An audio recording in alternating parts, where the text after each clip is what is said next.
Sa pagbabayad naman, open your Bilis app, enter your PIN.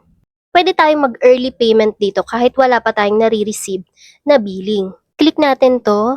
November 22 ko siya ginamit at ang due date niya ay December 15. Ito yung details ng transaction. Balik tayo. At dito sa baba, pwede ko daw siyang bayaran up to 6 months. Meron pa akong 18 days para ma-convert siya. Ang galing nito ha, sa halagang 747, pwede ko pa siyang bayaran into installment. Ito yung convert to installment, tingnan natin. Ayan, pag 6 months, 144.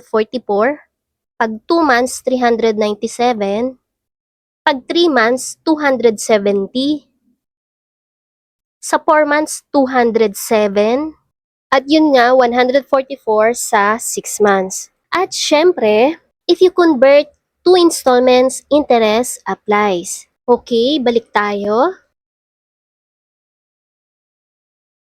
Click Pay Now. Select to Pay Now. Next installment, installment plan fully, or customize payment. Pwede rin tayo mag-pay custom amount. Dito ako sa Pay Installment Plan Fully. Then, click Pay Now. Download QRPH or screenshot, pwede rin. At nakanote dito na no convenience fee charged by Bilis or select other payment method. Pay with QRPH at nakalagay na no fee. Pay over the counter at ito yung mga payment partner.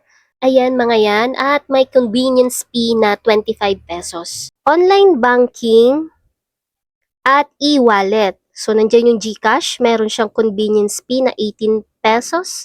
Ang Maya 14.79, Shopee Pay 13.22 at yung GrabPay na 17.55 ang charge. So balik tayo. At yung bank transfer. So, andyan yung BDO, Security Bank, BPI, at InstaPay. Balik tayo sa QRPH at i-screenshot ko na lang siya. Pwede nyo ring i-download. So, ang purpose nito, kaya nagpunta muna ako sa Bilis app, ay para makapag-generate ako ng QRPH.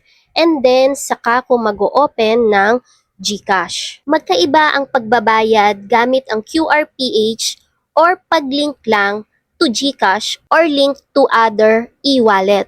Kasi merong charge kapag nag-link lang tayo. Compare sa QRPH talaga ang gamit nating payment method. Makikita nyo yan mamaya dahil nagbayad din ako at nasubukan ko nang mag-link lang sa GCash.